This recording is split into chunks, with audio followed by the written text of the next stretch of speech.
Hello everyone, this is the answer to the Unit 8 exercises. In exercise 1 we have Dario Karts, and this company is carrying unfinished green shell go-karts in its inventory that the company expects to be able to sell for $470,000 once they are completed. They've already spent $380,000 manufacturing these go-karts, and they believe it's going to cost an additional $50,000 to complete these vehicles, and they're going to have an additional $20,000 in selling costs on top of the cost of production to complete those. We need to determine the net realizable value of these green shell go-karts in their inventory. So we're going to start with the inventory value, and this is its sales of these unfinished goods, which is $470,000. We're going to subtract out any extra costs we incur to get these to a sellable condition and to actually be sold. So we need to subtract out the $50,000 estimated cost of completion we have on these green shell go-karts, as well as the $20,000 in estimated selling costs. And when we do, we arrive at a net realizable value of $400,000. So essentially what we're saying right now is that sure, we're going to get $470,000 once we sell these, but after we take off all of the cost that's going to cause our company to incur to finish these, we're only going to realize about $400,000 in actual revenue once they're done. And now that we have net realizable value, we can fill in this table to figure out what we're going to report for the lowest of cost or net realizable value of our inventory. So we have the green shell go-kart, which isn't filled in, which we were working on. Cost is what we've put into these green shell go-karts already, and that's $380,000. The net realizable value we just calculated is $400,000. So now we got to figure out our cost, lower of cost, or net realizable value. But here's the deal. There's three different methods that we get to choose how we're going to find net realizable value. They are inventory as a whole, the sum of individual items, or the sum of major categories of inventory. First, let's figure out what our total cost of go-karts is. This is our historical cost. We spent $380,000 on green shell, $420,000 on red shell, and $525,000 on our silver bullet go-kart models. In total, our total go-karts have a historical cost of $1,325,000. The net realizable value we calculated for green shells, the other were provided, totals up to $1,312,000.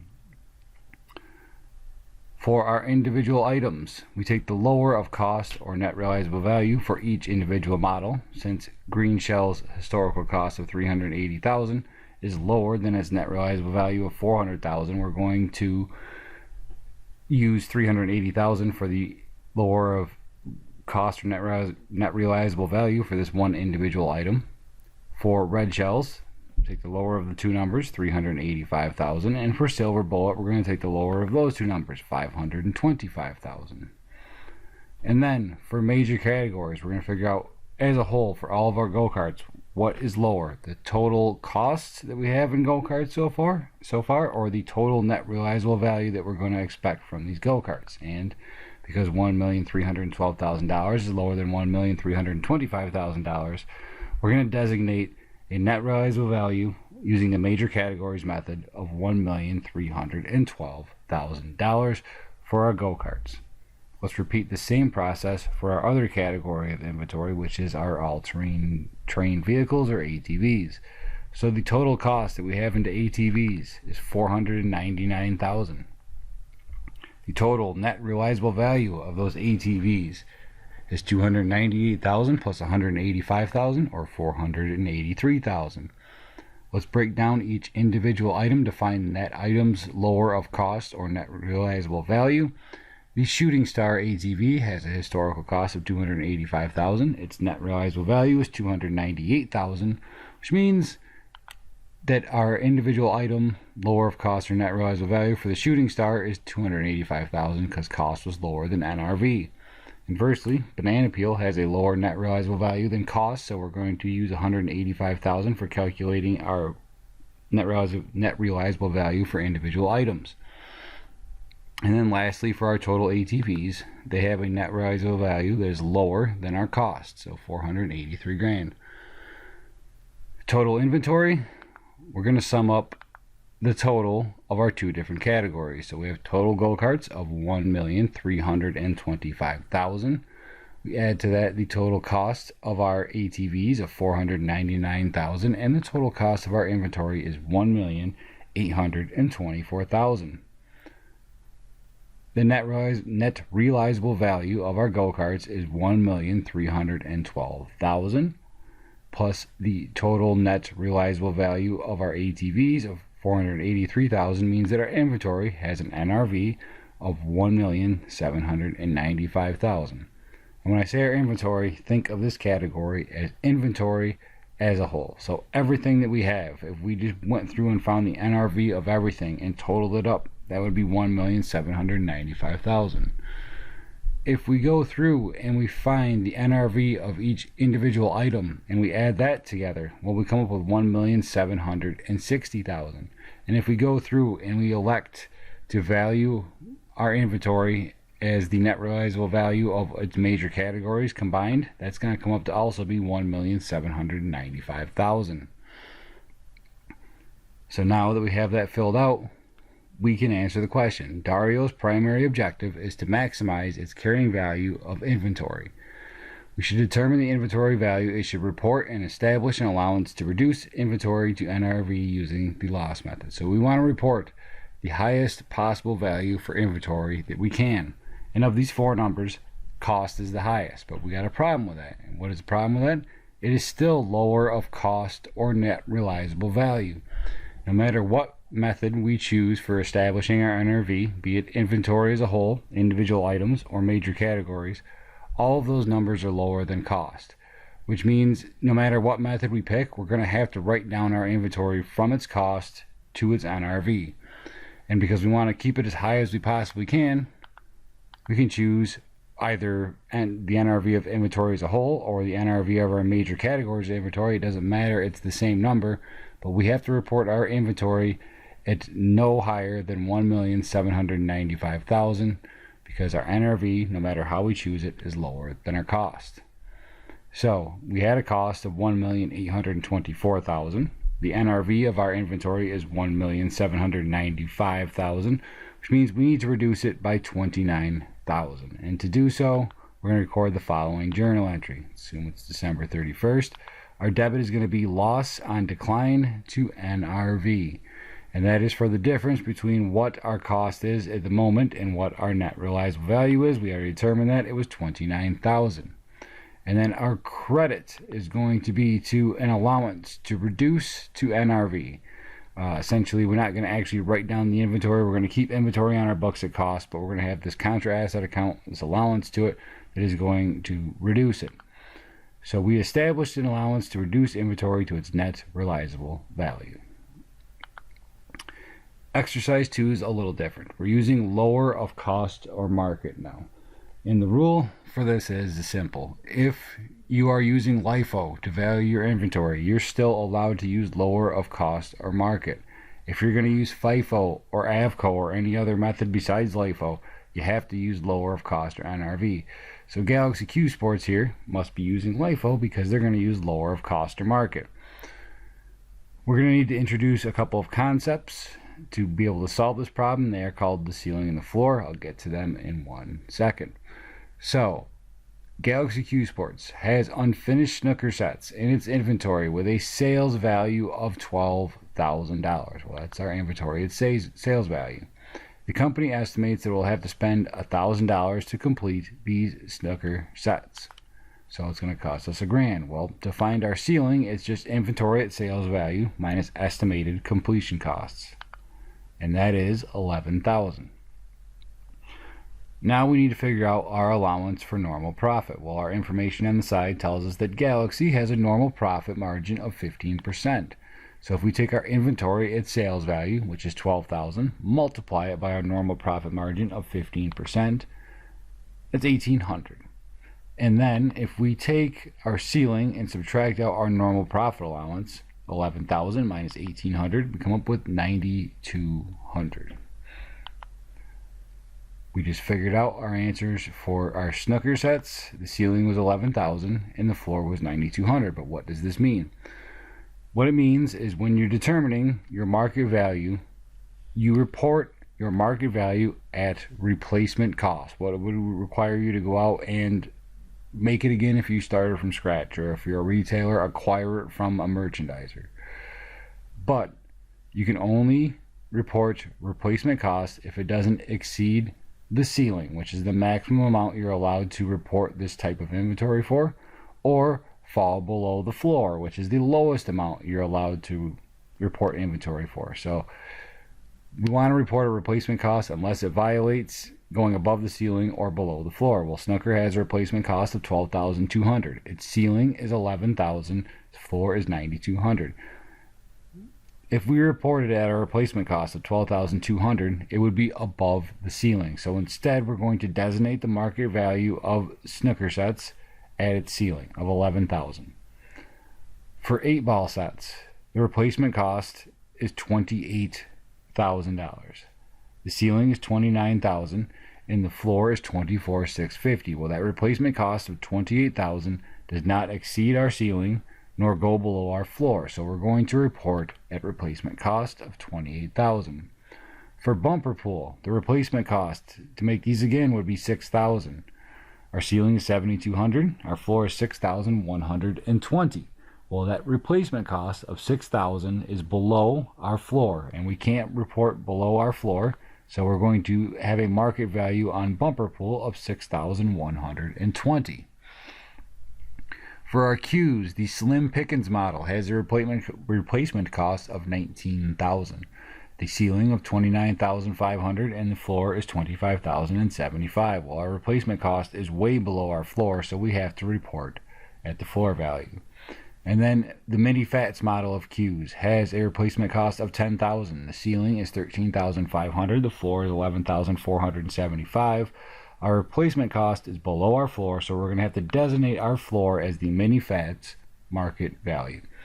And you might be seeing a trend here real fast. The designated market value is always the middle number of the three numbers on the side. If that helps you sort it out easier than thinking about ceiling and floor, it's always going to be whatever is in the middle. So now we can use these designated market values that we've just determined and the historical cost provided, what we actually have into these so far, to value our inventory, to do our lower of cost or market. So our designated market value we just figured out for snooker was $11,000. For 8-ball it was $28,000, and for bumper pool it was $6,120. Well, the total historical cost of our ball sets, which we put all this money in so far, is $48,600. The designated market value in total for all of our different sets of pool balls is $45,120. For individual items, we go through each item and we figure out what is lower, cost or market. So for snooker, market is lower. Our designated market value is $11,000. For 8-ball, market's lower again. It is $28,000 below the historical cost we have in at $30,000. And for bumper pool, our designated market value of $6,120 actually exceeds our historical cost, so we're going to report our bumper pool ball sets at cost. And then for major categories, what is lower? The historical cost of all of our pool ball sets or the designated market value for all of our pool ball sets? Well, it's the designated market value of $45,120. For the cues, our designated market values were found to be $25,075 for Slim Pickens and $11,475 for the Mini Fats model. So total cues, we add up those two numbers, we get $34,050 as the historical cost of all of our cues in inventory. The designated market value of our cues as a whole is $36,550. Let's figure out the lower of cost or market for each individual item. For Slim Pickens, cost is lower at $22,000, and for Mini Fats, the market value is lower at $11,475. And then for our total cues, which is this major category, the cost is lower than the designated market value. Now we can figure out our totals. The total cost of our inventory can be found by adding up the total of our two major categories. It is $82,650. The designated market value of our balls as a whole is going to come up to be 81,670. Sorry, the designated market value of our balls and cues as a whole is going to come up to be 81,670. For individual items, that column totals up to 78,075. And for major categories, it totals up to 79,170. Again, what this means is our inventory overall has cost us 82,650 to produce to this point. If we take the market value of all of our inventory and add it up, is our inventory as a whole, our market is 81,670. If we compare each individual item, we're going to come up with a total inventory of 78,075 for our market value. And if we just bunch together all of our balls and all of our cues and we report the market value of the sum of all of our categories of inventory, it's going to be 79,170. Well, now we got to figure out what Galaxy wants, and they want to report the minimum amount of taxable income it can for the period. Well, how are we going to achieve that? We're going to take the biggest loss we possibly can. If we're carrying our inventory on our books right now for 82,650, how do we take the biggest loss? We take the lowest market value we possibly can and record that loss, and that is the 78,075 we got if we computed the market value of our individual items. So now we have this biggest loss. It's going to reduce our taxable income because we're going to declare the biggest loss against our revenues. So that is the number that we should report. Exercise 3, we have DL Cousins Sporting Goods, and they have unfinished baseball gloves in inventory. They have a sales value of $19,000. Company estimates it's going to have to spend $1,500 to complete these baseball gloves, and DL Cousins has a normal profit margin of 20%. So we got to figure out the ceiling and the floor for this particular item. So we take our inventory at sales value of $19,000, subtract from it our estimated completion cost, which is $1,500, and that gives us our ceiling. So the ceiling for baseball gloves is $17,500. We got to compute our allowance for normal profit by taking our sales value and multiplying it by our normal profit margin. Our sales value is $19,000. The profit margin is 20%. And 20% of $19,000 is $3,800. And then to find our floor, we just take our ceiling, subtract out our allowance for normal profit, and we get $13,700.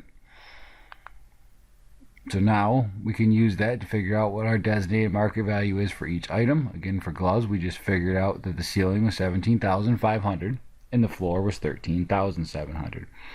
So to designate our market value, we're going to report replacement costs unless it goes above the ceiling or below the floor. So for gloves, we're going to report at replacement costs of $15,500. For bats, we're going to report replacement costs again of $21,000. For balls, we have to report the ceiling because our replacement cost goes above our ceiling. For golf clubs, we're going to report replacement cost of $27,000 because it doesn't go above the ceiling or below the floor. But head covers, the replacement cost of $10,500 goes below our floor, so we're going to report floor, or so we're going to designate floor as our market value of $12,800. Now we have all of our designated market values. Let's fill those in for our baseball items. And after we do that, let's figure out what the total historical cost and designated market value is for our baseball items. The total historical cost for all baseball items is $53,500, and the designated market value for all baseball items is $53,000. For individual items, we go and we take the lower of cost or market, and market is lower, $15,500 for gloves. For bats, market's also lower, $21,000, but for balls, our cost is lower at $11,000. And for major categories, the market value of baseball items as a whole is lower than the historical cost of all the baseball items we have in our inventory, so we're going to elect $53,000. For golf items, we had a designated market value of $27,000. For head covers, we had a designated market value of $12,800. And our total golf items are going to have a historical cost of $38,750 and a designated market value of $39,800. Find our individual items. What's the lower of cost or market for clubs? It doesn't matter. They're the same. So $27,000. And head covers have a lower historical cost than the designated market value. That's $11,750. For our major category here, for our overall golf items, historical cost of $38,750 is lower than our designated market value of $39,800, so we're going to report cost $38,750. Let's figure out our total inventory. Well, the historical cost of all of our inventory added together is going to be $59,250. The designated market value of all of our inventory added together is going to be $92,800. Individual items will total up those five numbers and realize that we have a market value if we use the individual items method of $86,250, and if we use the major categories method, it's $91,750. And with that, we need to figure out what number we should report. Well, DL Cousins is seeking outside financing for a new capital project and wishes to maximize the value of its inventory so that it can use it as collateral. So we want to report the highest value of inventory we possibly can. So of our three different options for electing our market value, which one should we choose? Well, we want to report as high as we possibly can. So let's choose the designated market value of our inventory as a whole is $92,800. Well, what number are we going to report? The historical cost. Why? Because it's lower of cost or market. And if we take the designated market value of our inventory as a whole of $92,800, our historical cost of $92,250 is lower. So it is the highest number that we can report is the $92,250 for historical cost because it is lower than our designated market value. And that was terrible. So what number should DL Cousins declare as its market value? Well, it depends on what they want. So DL Cousins is seeking outside financing for a new capital project, and it wishes to maximize the value of its inventory so it can use them as collateral. So we want to have the highest value of inventory we possibly can, which means we should declare the highest market value we possibly can. And the highest market value we can possibly declare is $92,800 as the market value we get found when we took our inventory as a whole. So what number are we going to report inventory at? Cost. Why? Because it's still the lower of cost or market. If we designate our market value is $92,800, well, our cost is actually lower. So yes, that's the method we're going to elect to use as market, but we still, by GAAP rule, have to report at the lower of cost or market.